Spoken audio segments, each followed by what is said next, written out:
Justice and former Sports Cabinet Secretary Hassan Wario has evaded a 6-year jail term he had been sentenced to by an anti-corruption court after paying a 3.6 million shilling fine in the Rio 2016 Olympic scandal.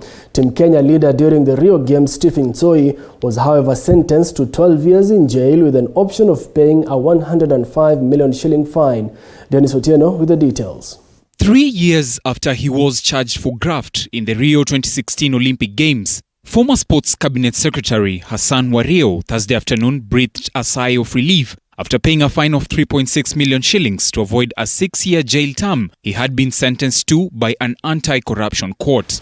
Considering the sentence, Wario had Wednesday afternoon been found guilty of 3 charges and is said to have granted benefits to 3 people, namely Adan Omar Eno, Richard Abura and Monica Sairo, who traveled using visas issued by the Brazilian embassy and were not part of the Team Kenya delegation. Both the first and the fourth accused were entrusted with leadership to deliver Team Kenya to Rio and to bring good performance.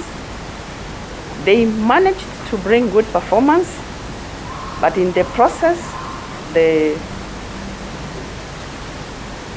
government of Kenya lost a huge amount of money, and this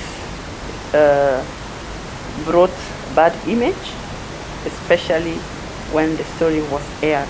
According to Chief Magistrate Elizabeth Juma, the misappropriated funds in the scandal have never been recovered and no effort was made towards the recovery, adding that Kenyan taxpayers lost money as a result. Indeed, as earlier stated, the accused persons did not draw any benefit. As such, the Section 48B will only apply on the loss.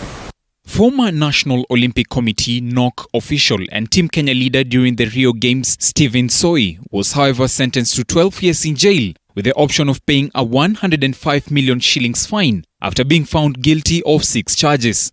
An exaggerated budget of almost 600 million, that is 583 million, out of which 500 million was from the government.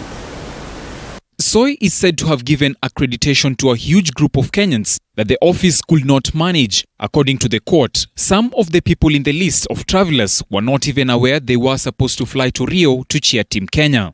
Misuse arose in the manner which the tickets were issued, quickly cancelled, and tickets issued, delegates not informed that they are part of Team Kenya, equally double payment of allowances to the delegates,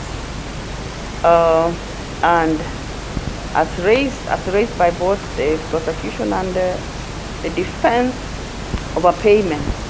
Other accused persons in the scandal, including former Sports Principal Secretary Richard Ekai and former Director of Administration at the Sports Ministry Haron Komen, were acquitted of the charges leveled against them due to lack of enough evidence.